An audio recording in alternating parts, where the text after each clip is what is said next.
At the very beginning of this NFL season, I really thought there were three elite teams. Yeah, one was the Houston Texans. They didn't make it, obviously. But the other two were the Baltimore Ravens and the San Francisco 49ers.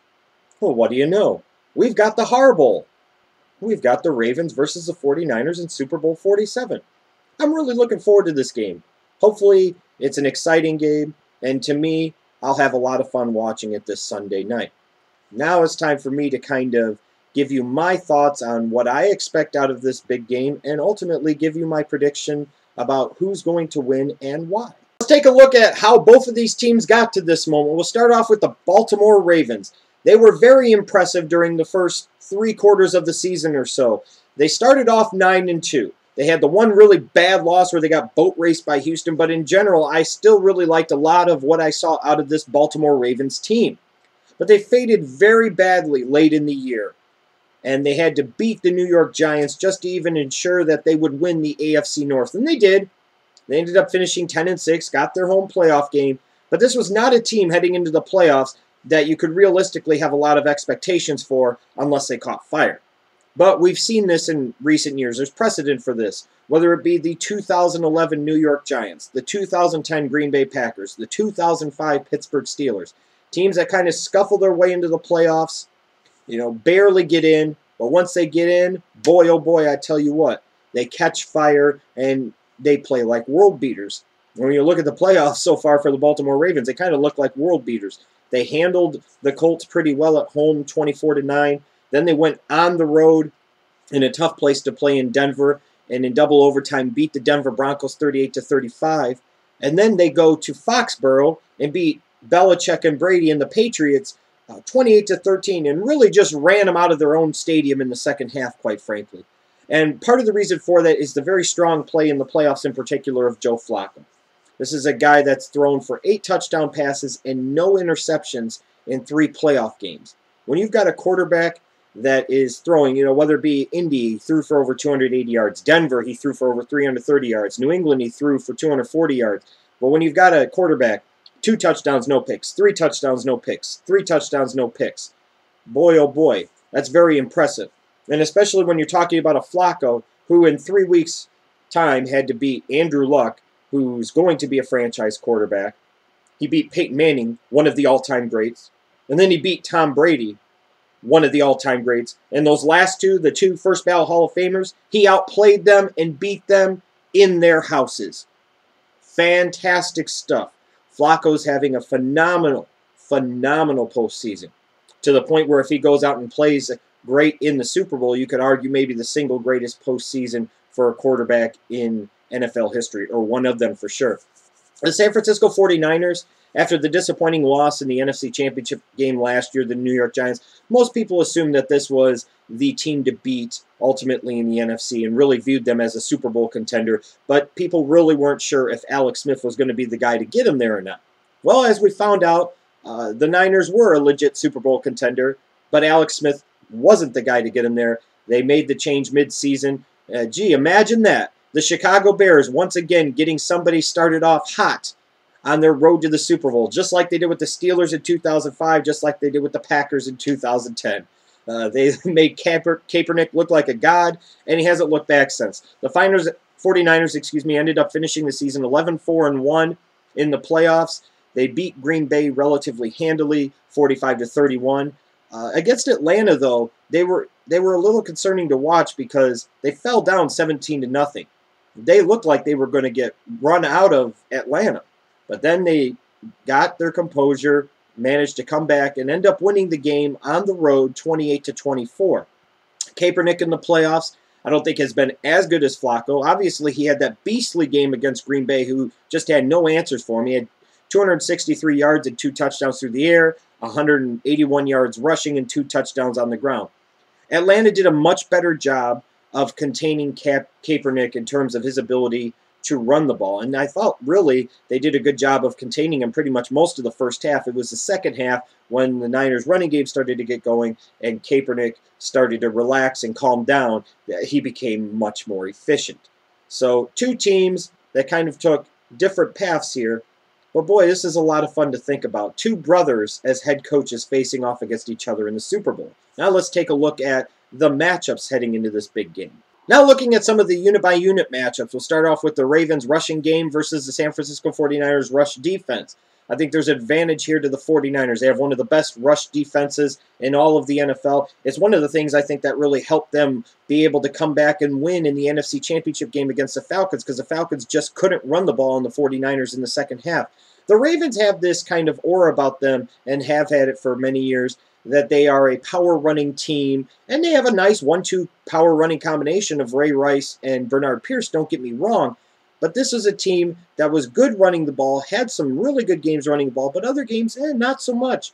And for a team that has a stigma of being a run-first team, they really aren't that good in terms of time of possession. In fact, they were one of the worst teams in that category in the NFL this past season.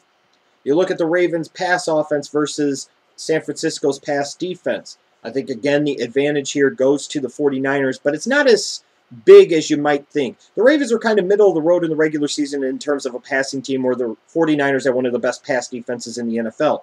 But in the playoffs, Flacco has been really damn good. Like I said, if you can go to Denver and outplay Peyton Manning, one of the greatest of all time, and then go to New England and outplay Tom Brady, one of the greatest of all time and one of the greatest playoff quarterbacks of all time, that says something. 8 touchdowns, no interceptions. It's a very slight advantage at this point based off of the way Flacco has played and the Ravens' passing attack has played in the postseason. I think they've surprised people a little bit with Bolden and Smith and both Dixon and Pitta at tight end, Ray Rice out of the backfield. They have some weapons to throw to. And San Francisco's pass defense really wasn't all that good against Atlanta. They gave up almost 400 yards passing to Matt Ryan, and in particular, they looked really bad in the first half. They couldn't get any pass rush on Matt Ryan, and Roddy White and especially Julio Jones kind of took him to town, and even Tony Gonzalez tore him up over the middle. Now looking at San Francisco's rushing attack versus the Ravens' run defense, I think the 49ers have an advantage here because they have a bunch of running backs, whether that be Frank Gore or LaMichael James or Anthony Dixon, and then also you throw in the mobile quarterback and Colin Kaepernick. This is a 49ers team that can gain a lot of yards on the ground in several different ways. Whereas the Ravens, in terms of their rush defense, they had moments where they were very bad. Remember, they gave up, over 200 yards to the Dallas Cowboys, of all teams this year, on the ground? And there's this stigma, I think, too, when it comes to the Ravens, that they're a defense-first team, that it's a great defense that carries them, Well, in recent years, that's not so much the case, especially in 2012. This is still a good Ravens defense, but they're not as dominant or great as they once were. Now let's look at San Francisco's passing attack versus the Ravens' pass defense. I kind of almost call this a push, because you could sit there and say, well, Kaepernick kind of torched the Packers, and he did. You could say he played well in the second half against the Falcons, and he did. But he didn't play all that well in the first half against the Falcons. And even with that being said, you're talking about a Kaepernick who hasn't had a 300-yard passing game in the playoffs. And I look at this Ravens defense. They do have the ability at times to generate a nice pass rush on opposing quarterbacks. Their secondary is good, not great, but good enough. Like I said, I think this is almost more of a push, to be honest with you, than anything else. When I look at special teams, the Ravens' coverage units are terrible. And you saw that against Denver. Ask Trenton Holiday how the Ravens' coverage units are. They're bad. But their kicker is much better at this point in time than what the 49ers have with David Akers. And I think Baltimore is also a better team in terms of getting big plays out of the return game, especially with Jacoby Jones, than what the 49ers are with a Ted Ginn or anybody else. So I'll give a slight edge to the Baltimore Ravens, although their lack of effectiveness and effective punt and kickoff coverage does have to be a little concerning, going into this big game. When you look at intangibles, you could say intangibles to mean any number of things. Flacco's beaten 2 of the all-time greats and played outstanding in these playoffs. Looked like an elite pocket passer, no question. Kaepernick's come on the scene, and he's a young quarterback who's very confident right now, and the team really believes in him. He's beaten himself, Aaron Rodgers and Matt Ryan, in the past 2 games. You could also look at the fact that Baltimore's kind of following a similar trend of the last 2 Super Bowl champions, with the New York Giants in 2011 and the Green Bay Packers in 2010, kind of scuffling your way getting into the playoffs and then catching fire and beating everybody and getting to the Super Bowl.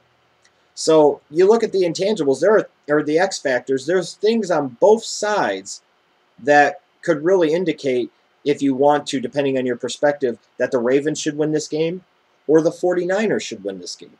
But the ultimate question is, who is going to win the Super Bowl and why? Now we're getting to the nitty-gritty of who I'm actually going to pick to win this Super Bowl.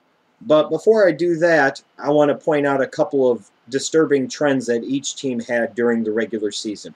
When I look at the Baltimore Ravens, they were a team that struggled to defend mobile quarterbacks. They lost to the Eagles and Michael Vick and the Redskins and RG3. They also really struggled at times to defend good tight ends on opposing teams, such as Brent Selleck or Owen Daniels or even Heath Miller. And when you look at what the 49ers bring to the table, they have the mobile dual-threat quarterback in Colin Kaepernick. And they definitely have the tight end in Vernon Davis, and even the number 2 tight end, who I think is a bit underrated, Delanie Walker, that really can cause all types of matchup problems for the Ravens defensively. Now, the 49ers have their trends that kind of concern me, too. In their 4 losses this year, they had a combined 3 sacks. So if they're not able to generate a pass rush, that may suggest that other things may be exposed within their defense. And when you look at how good Flacco has been in the playoffs up to this point, outplaying Andrew Luck, outplaying Peyton Manning, outplaying Tom Brady, if the 49ers can't get in his face, can't hurry him, can't pressure him, Flacco could just sit back in the pocket and really pick apart this 49ers defense. Now, you also look at the 49ers in their 4 losses, they really struggled to have much of a running attack. And for a team that is still a run-first team, if they can't get their running game going, and that makes them one-dimensional and they have to throw their way to victory, the numbers would suggest that they may not be capable of doing that. And another thing that really concerns me heading into the biggest game of all for the 49ers is that in 3 of their 4 losses this year, they basically got boat raced. They got boat raced by the Vikings in Week 3. They got boat raced by the New York Giants. Now, granted, those 2 games were with Alex Smith as quarterback, but they did also get boat raced by a very hot at the time Seattle Seahawks team with Colin Kaepernick at quarterback. So this could potentially be a situation where we get, I've heard a lot of people say, you know, either the Ravens are going to win a close one or the 49ers are going to win in a blowout. I offer the exact opposite opinion. Based off of the trends, either the 49ers are going to win a competitive game or the 49ers are going to get blown out based off of their regular season trend. So who am I going to pick? You know, heading into the divisional round, I was really confident the Ravens were going to beat the Broncos, and they did. And I was really confident the Ravens were going to beat the Patriots, and they did. I'm only somewhat confident that they could beat the 49ers. Flacco's hot, but to me, the Ravens defense does have some questions, and I'm not sure how well they match up against the 49ers' multifaceted running attack and also against the tight ends, especially Vernon Davis. Now, you could sit there and say, Ray Lewis has gotten to the Super Bowl again. He's not going out without killing somebody. And I fully expect a murder on the field Sunday. He's going to kill somebody. Ray Lewis is going to say, bang, bang. You know, this could be Ed Reed's last game in the NFL. After over a decade in the league, he's finally in the Super Bowl. He might be leaving everything on the table.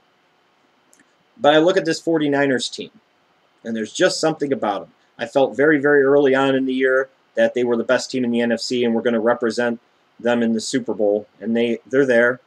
I think Colin Kaepernick brings a different dimension and obviously has made a world of difference for this team.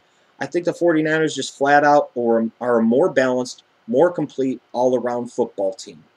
And as a result, I'm going to pick them to win the Super Bowl 27-17, with the Super Bowl MVP being Colin Kaepernick.